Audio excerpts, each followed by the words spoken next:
कामयाब ज़िंदगी ये नहीं है कि आप कितने खुश हैं, बल्कि कामयाब ज़िंदगी ये है कि आपका परवरदिगार आपसे कितना खुश है। हर रिश्ते मासूम परिंदे की तरह होते हैं, अगर सख्ती से पकड़ोगे तो मर जाएंगे और नरमी से पकड़ोगे तो उड़ जाएंगे, लेकिन मोहब्बत से पकड़ोगे तो उम्र भर साथ निभाएंगे। जब अल्लाह को आपकी ज़िंदगी में अच्छा मोड़ देना होता है तो बुरे लोगों की हकीकत आपके सामने ले आता है। बहुत से लोग कब्र में दफन हैं जो ये सोचते थे कि कल से नमाज़ पढ़ेंगे, पर कभी नमाज का वक्त नहीं मिला। आसान है दूसरों की गलतियों पर बोलना, मुश्किल है खुद की गलतियों को मानना। जब किसी में कोई अच्छाई देखो तो उन्हें बता दो, क्योंकि आपके लिए ये छोटी सी बात हो सकती है, पर यह तारीफ़ उन्हें ज़िंदगी भर याद रहेगी। ज़िंदगी को आसान बनाने के लिए ज़िंदगी को ज़रूरत के मुताबिक गुजारो, ख्वाहिशात के मुताबिक नहीं। लोग जनाजे की नमाज़ पढ़ने दूसरे मुल्कों से भी आ जाते हैं, मगर फ़र्ज़ नमाज़ पढ़ने के लिए मोहल्ले की मस्जिद तक नहीं जाते। इंसान को अपने आप से इतनी मोहब्बत होनी चाहिए कि वो अपने आप को जहन्नम से बचाकर जन्नत की तरफ ले जाए। अल्लाह फरमाता है, ऐ बंदे, कितना भी जीना मुश्किल हो तो रहम मांग, हौसला मांग, लेकिन अपने लिए मौत या अजाब ना मांग। ऐसा वो करते हैं जिन्हें मुझ पर यकीन नहीं। मैं तो पत्थर में भी कीड़े की मदद करता हूँ, तू तो फिर भी इंसान है।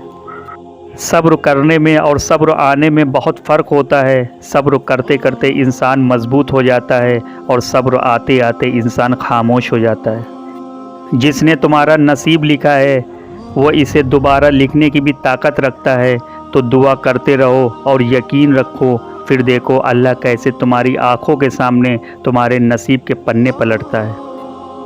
रुकावटें तुम्हें मायूस करने के लिए नहीं, तुम्हारा ईमान मजबूत करने के लिए आती हैं, ताकि तुम हर हाल में तवक्कुल करना सीख सको। और जब तुम ऐसा बेखौफ यकीन करना सीख लेते हो तो अल्लाह उन वसीलों से दुआएं कबूल करता है जहां से किसी ने भी सोचा नहीं होता, तुमने भी नहीं। याद कर लो अल्लाह ताला को, अभी जितना कर सकते हो।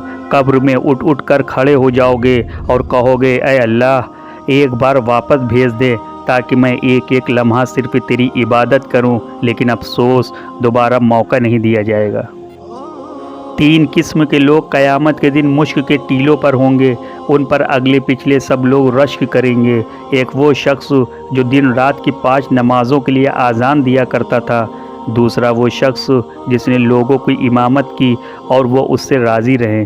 तीसरा वो ग़ुलाम जो अल्लाह ताला का भी हक़ अदा करे और अपने आका का भी हक़ अदा करे। मोहम्मद सल्लल्लाहु अलैहि वसल्लम से नकल किया गया है कि जो शख्स नमाज को क़ज़ा कर देगा वो बाद में पढ़ भी ले, फिर भी अपने वक्त पर ना पढ़ने की वजह से एक हुकूक जहन्नम में जलेगा। हुकूक की मिक़दार 80 साल की होती है और 1 साल 360 दिन का, और क़यामत का एक दिन 1000 साल के बराबर होगा। इस हिसाब से एक हुकूक की मिक़दार 2 करोड़ 88 साल हुई। नमाज में दिल लगाने का तरीका और सही नमाज का तरीका। पहला, जब नमाज शुरू करो तो ज़मीन की तरफ देखो, फ़ायदा मरने के बाद हमें इस ज़मीन में जाना है। दूसरा, रुकू करो तो फिर पैर की तरफ देखो, फ़ायदा हमारी जान पाँव से निकलना शुरू होगी। तीसरा, जब सजदा करो तो नाक की सिमत देखो, फ़ायदा मरने के बाद सबसे पहले नाक ख़त्म होगी। चौथा, और जब बैठ जाओ तो नज़रें नीची झोली में होनी चाहिए, फ़ायदा हमें खाली झोली दुनिया से जाना है।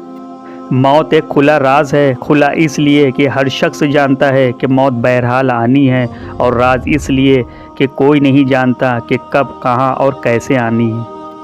अगर मौत के बाद अपनी मर्ज़ी की ज़िंदगी गुजारना चाहते हो तो मौत से पहले अपने रब की मर्ज़ी की ज़िंदगी गुजारो।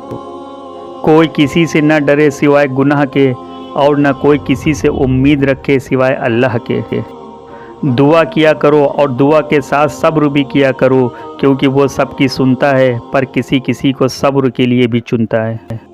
जिन्हें सब्र करना आता है वो टूटा नहीं करते, दुनिया कितनी भी झुकाए, पर जो अल्लाह के सामने झुका